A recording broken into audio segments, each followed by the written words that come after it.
दोस्तों, पिछले करीब 5 साल में झारखंड में एक दो बार नहीं बल्कि 4 बार ऑपरेशन लोटस फेल हुआ है। यानी नरेंद्र मोदी और अमित शाह का प्लान फ्लॉप हुआ है।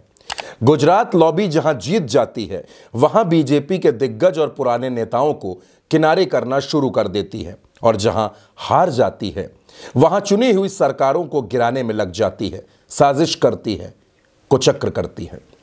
मैं झारखंड की सियासत के कुछ सीन आपको बताता हूं।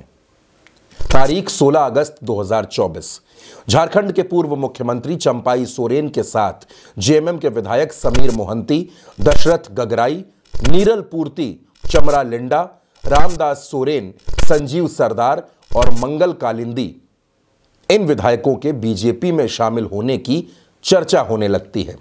इनसे जब सवाल पूछा गया तो उन्होंने इसे अफवाह बता दिया। इसके बाद तारीख 18 अगस्त 2024 की चंपाई सोरेन की अचानक कोलकाता के दमदम एयरपोर्ट से दिल्ली जाने की खबर आती है।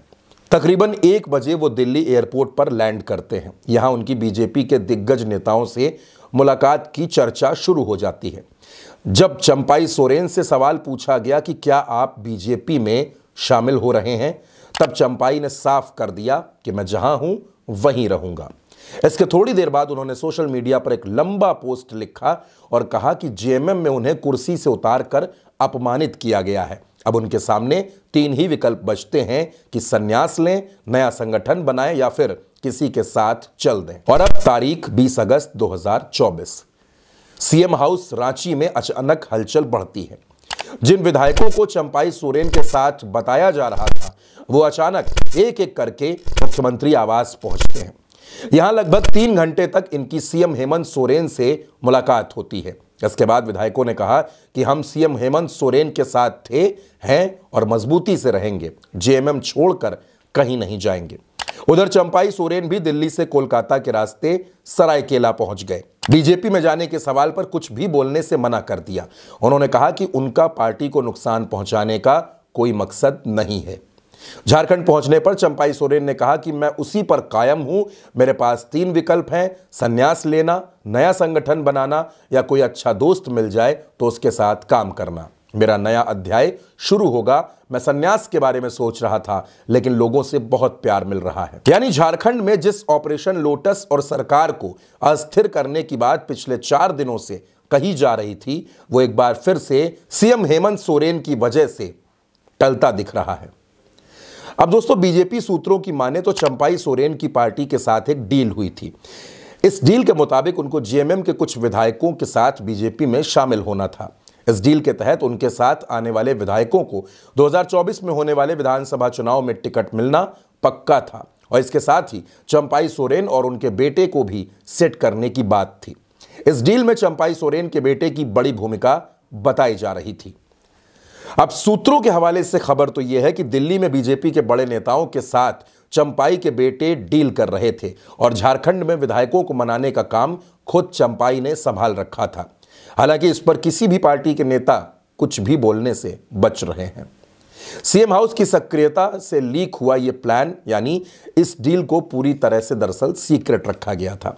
किसी को भनक न लगे, इसके लिए चंपाई सोरेन बीजेपी के बड़े नेताओं से कोलकाता में डील कर रहे थे। झारखंड में मीटिंग के बाद इन्हें दिल्ली जाना था, लेकिन दिल्ली जाने से पहले ही पूरा सीक्रेट प्लान वायरल हो गया। चंपाई सोरेन कब कोलकाता गए, किस होटल में मीटिंग हुई, किस किस से मिले, किस फ्लाइट से कितने बजे दिल्ली जा रहे हैं, सब कुछ हेमंत सोरेन के सामने आ गया। बस यहीं से पूरी स्क्रिप्ट बदल गई। चंपाई कोलकाता जा रहे थे और हेमंत अपने कार्यक्रम में बिजी थे। हेमंत सोरेन पूरा मामला जानते थे, लेकिन चुप रहे। जब चंपाई बीजेपी के साथ डील करने के लिए दिल्ली पहुंचे, तब हेमंत पाकुड़ में मैया योजना की ग्रैंड ओपनिंग कर रहे थे। कोई हड़बड़ाहट हेमंत सोरेन ने नहीं दिखाई और आसानी से इस पूरे संकट को टाल गए। डैमेज कंट्रोल करने के लिए उन्होंने कोल्हान के विधायकों को खुद फोन किया और रांची बुला लिया। उन्होंने सभी विधायकों की समस्याएं सुनी और यह वादा किया कि सबका समाधान होगा। इसके बाद सारे विधायक वापस चले गए, और इस तरह से झारखंड में जो ऑपरेशन लोटस था, जिसको बीजेपी अंजाम देना चाहती थी, वो नहीं हो सका। इससे पहले भी 3 बार झारखंड में सरकार को अस्थिर करने की, गिराने की कोशिशें हो चुकी हैं। हेमंत सोरेन को सलाखों के पीछे भी डाला जा चुका है। दरअसल दोस्तों, बीजेपी के पास झारखंड में कोई ऐसा एक चेहरा नहीं है जो हेमंत सोरेन को टक्कर दे सके, चैलेंज कर सके, और इसलिए बीजेपी अलग अलग दलों के नेताओं पर डोरे डालती रहती है। और इस बार उसके टारगेट पर चंपाई सोरेन थे।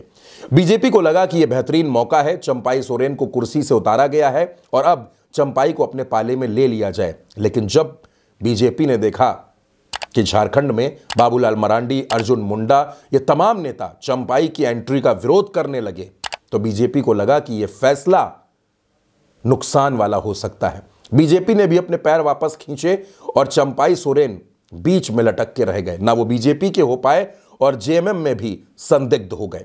पार्टी के तमाम नेता और कार्यकर्ताओं के साथ साथ आदिवासी समाज का बड़ा वोट, वो भी चंपाई सोरेन के अंदर एक ऐसी छवि को देख रहा है जो पार्टी को तोड़ने की कोशिश कर रहा था। दोस्तों, झारखंड के विधानसभा चुनाव इसी साल नवंबर के महीने तक होने हैं और उससे पहले झारखंड में सियासी हलचल हर रोज तेज हो रही है, हर रोज सियासी परिस्थितियां बदलती जा रही हैं। लेकिन हेमंत सोरेन ने इस बार एक बार फिर कमाल कर दिया और अपनी सियासत के अंदाज से चंपाई सोरेन और बीजेपी के मंसूबों पर पानी फेर दिया।